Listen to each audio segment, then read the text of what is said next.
Hi, welcome back to the HRD Summit Europe 2019, where I'm joined with Willemijn and Nooij from Unilever. Thank you for joining me. Thank you very much for having me. So, for the people who aren't lucky enough to be here, of course, what will you be sharing with people at the summit?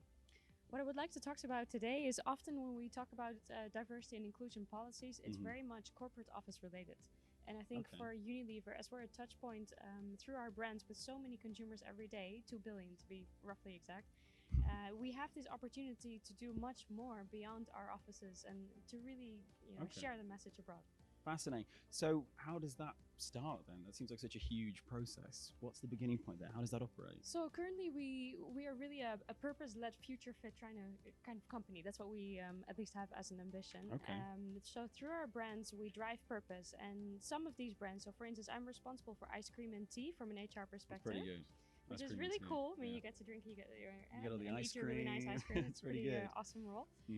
Our Walls brand, for instance, which we call Algida or Miko or Ola in different countries, is all about inclusion. Because we also found out that the purpose of our brand, the way it originated, is all about inclusion. So how do you drive that inclusion then towards your consumers? For us, it's, for instance, about disability. So for a long time, we've been talking about gender balance and gender equality, and now it's more about disabilities, and we like to say disability rather than disabilities. Interesting, I like that. And that changing language as well, I think is important as well, because when you change those terms in what you say, I think it changes the mindset of your organization. It's exactly about that. Yeah. So how do you find that's affected your organization and making these changes at the level of attracting talent and things like that? Do you think it's been a major change? I hope it does. I mean, I wouldn't be able to immediately say, this is why talents come and join us. But I think it's definitely an important part of our culture to be inclusive, also to be an inclusive leader. Only when you're an inclusive leader, you allow people to bring the best of themselves to work every day. And on that note, then, it sounds like a difficult question. I promise it's not. If you could give one tip, you think, to those leaders, to those business leaders, to make that change, if they're worried about it, if they're trying to make that happen and they don't know where to start, what do you think that one tip from you would be?